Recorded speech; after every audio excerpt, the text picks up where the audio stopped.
Gitin Dafhe. Bonjour, Shabbat Tov, Chodesh Tov.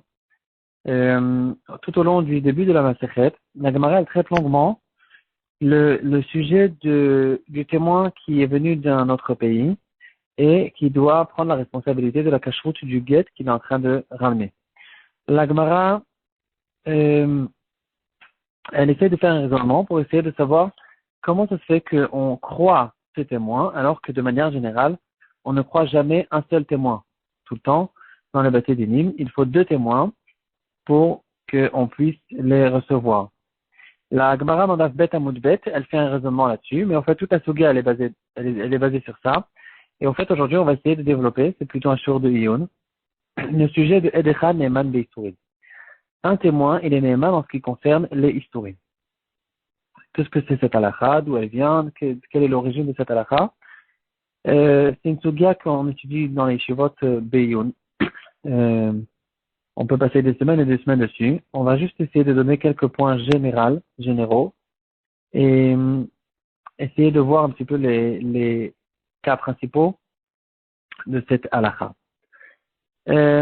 Il y aura, donc dans Daf Bet Amud Bet, la Gemara, au début, quand elle cherche pour savoir comment est-ce que ce témoin il est Neeman, la Gemara elle est intéressée de dire que quel est le problème, pourquoi il ne serait pas Neeman, pourtant, Edechad il est Neeman Beisuri. Et là, la Gemara, elle repousse cette chose-là et elle dit non. Edechad n'est pas Neeman parce que ici il y a un problème de Itrazek Isura, premièrement, et deuxièmement, il y a un problème de Davar Sheberva. Donc ici, il faut apprendre déjà 2 notions à propos de cette halakha de Edechad Neeman Bisurim. Itrazek Isura, c'est-à-dire que quand le témoin il est contre une chazaka, il n'y a pas de mot en français pour traduire exactement le mot chazaka, mais ça veut dire qu'il y a un statut antécédent d'une certaine chose, et donc, tant qu'on n'a pas de preuve contraire, on ne peut pas changer ce statut. Et donc, pour une preuve, veut dire en général 2 témoins, ou une preuve qui est vraie. Un témoin n'est pas considéré encore comme une preuve, et donc le témoin, il n'est pas Neeman contre une chazaka, premièrement. Et la deuxième question que la Gemara elle demande, ici c'est une question de Davar Sheberva, et à propos de Davar Sheberva, on a un passage qui dit qu'il faut tout le temps 2 témoins. Cette chose-là elle-même, est-ce que c'est 2 questions ou une question, c'est une grosse question dans les Rishonim. Les Rishonim essaient d'en parler, mais la manière la plus simple d'expliquer, c'est que, comme le Ramban qui dit que c'est en fait 2 questions différentes. Il y a une question que un aide, il n'est pas Neeman quand il y a une chazaka, il trazek isura, et deuxième question que c'est le vache berva. Finalement, la Gemara elle donne une autre explication, comment ça se fait qu'il est Neeman. Et en fait, cette question de Edecha Neeman Beisurim, on la retrouve aussi dans d'autres endroits. Par exemple, il y a une Gemara assez connue dans Masechet Yevamot, la Mishnah déjà elle dit que une femme que son mari il est parti, il a disparu, on ne sait pas qu'est-ce qui est arrivé avec lui. Et il y a un témoin qui est arrivé et qui est venu, il est mort. Il est venu en disant qu'il est mort. On le croit. Et la Gemara elle pose la question, comment ça se fait qu'on le croit alors qu'en général il faut 2 témoins? La Gemara elle dit exactement la même chose. Peut-être qu'on n'a qu'à dire que c'est halakha de Edecha Neeman Beisurim, et là la Gemara qui repousse, qui dit non. Ici, il y a la chazaka du Issour, que cette femme, elle est mariée, donc tant qu'on n'a pas de preuve qu'il y a eu un changement, que son mari il est mort, on ne peut pas être sûr qu'il y a eu ce changement. Et deuxièmement, il y a aussi un problème de Davar Sheberva. Cette halakha, on l'a retrouvée aussi dans Masechet Sota. Il n'y a pas très longtemps, on se rappelle tous qu'il y a au début de la Masechet une longue sugia qui nous dit que dans certains cas, un aide il est Neeman. Donc en fait, il faut essayer de comprendre quelle est la règle générale de Edecha Neeman Beisurim, dans quel cas on dit, dans quel cas on ne dit pas. On va essayer de faire un peu d'ordre dans tout ça. En fait, il y a dans la Torah plusieurs domaines dans lesquels on a besoin d'avoir un témoignage. Alors, à propos de Dine Mamonot, ou bien sûr Dine Nefashot, quand c'est une question de rendre Hayav Mita à quelqu'un, dans cette chose-là, c'est clair dans tous les cas, ça n'existe pas un cas où on croit un témoin. Il faut tout le temps 2 témoins. Aussi à propos de Davar Sheberva, comme on a vu. À propos de Isurim, c'est là où on rentre dans un domaine dans lequel on dit qu'un aide, il est Neeman.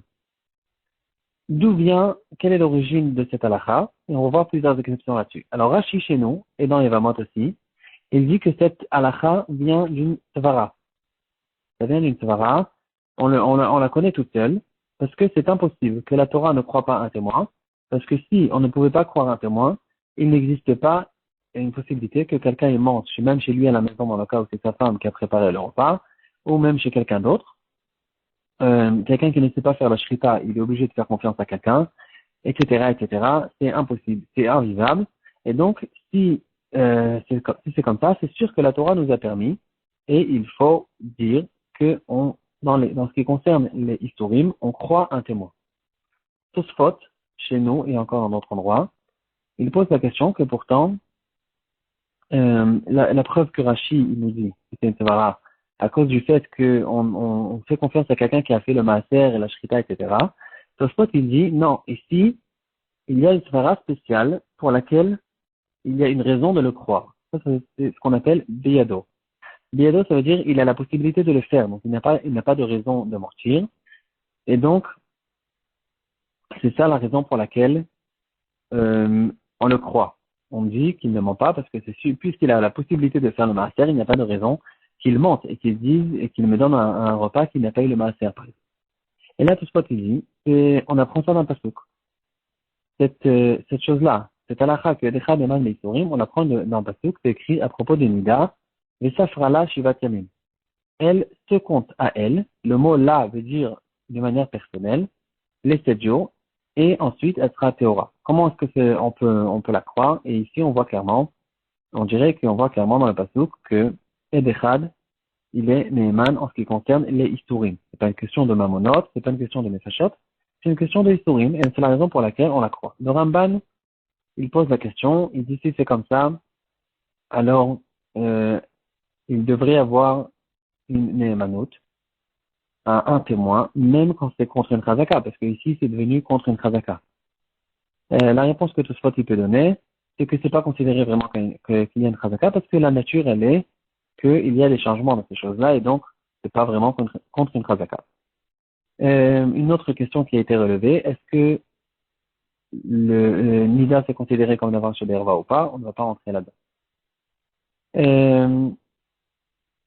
On va essayer de résumer ce qu'on a vu jusqu'à maintenant. C'est écrit, en fait, on va faire un résumé, on va voir tout ce qu'on a vu un petit peu de manière plus claire. C'est écrit dans la Torah, l'Akum Edechad Veish, Al-Pi Shnaim Edin Yakum Davar. Donc, l'indication de base qu'on a, c'est que, en général, pour qu'on reçoive des témoins, pour tout témoignage qu'on a besoin, il faut avoir 2 témoins.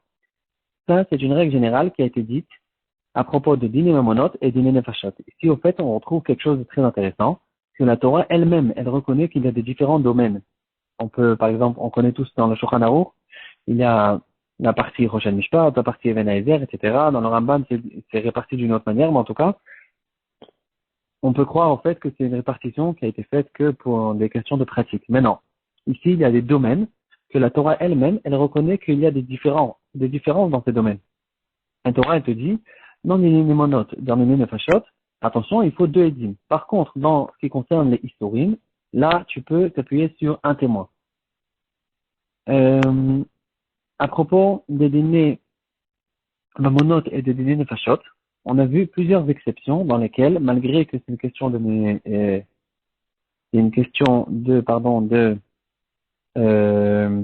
d'avoir chez Be'erva, quand même, on croit un témoin. On a vu, il y a plusieurs exemples. Les exemples que j'ai en tête maintenant, c'est les exemples qu'on a vus à propos, donc déjà chez nous, à propos du témoin qu'on le croit quand il ramène le guet, parce que on s'appuie sur une question de rov, comme on a vu dans la conclusion de la Gemara. On a vu le témoin qui est tout seul et qui nous donne un témoignage que un tel il est mort pour permettre à sa femme de se remarier. On a vu l'exemple de la sota qui témoigne après qu'il y a un kino istira, comme on a vu au début de notre sota. Tout ça, c'est des exceptions. Il y a une raison spéciale pour laquelle les Chachamim nous ont appris, il y a un pasuk spécial, il y a un rov, il y a un raglaim nadavar, etc. Et c'est des exceptions dans lesquelles on retrouve que malgré que c'est davar chez Berva, ici, on va croire même un seul témoin. Donc, en tout cas, la donnée de base, en général, tout ce qui concerne Dine Mamonot, Dine Nefashot, et bien sûr d'avoir chez Berva, alors il faut deux témoins, à part dans les exceptions spéciales. En ce qui concerne les Isurim, alors il y a la règle générale qui nous dit qu'un témoin, il est Neheman. Ici aussi, il y a des exceptions. Il y a dans certains cas où le témoin, où le aide, on ne le croit pas. Par exemple, la première exception qu'on a vue, c'est dans Itrazek Isura, quand il y a une chazaka contre ce témoin, c'est-à-dire le statut du morceau, il est à nos yeux un statut d'un morceau qui est interdit, et donc le témoin ne peut pas venir contre et dire non, non, c'est un morceau qui est permis. Dans cette exception, on avait une exception que s'il a la possibilité, Béado, s'il a la possibilité de le faire, alors on va lui le croire même quand c'est Itrazek Isura. La deuxième exception qu'on a vue à propos de un aide, on va voir que dans un aide, il n'est pas Neheman, même quand c'est Isurim, c'est bien sûr d'avoir chez Berva. Et ça rentre dans le cadre de la catégorie Isurim, et quand même, il n'est pas Neheman, mis à part l'exception qu'on a vue à propos de Nida, que là, il y a un pasuk.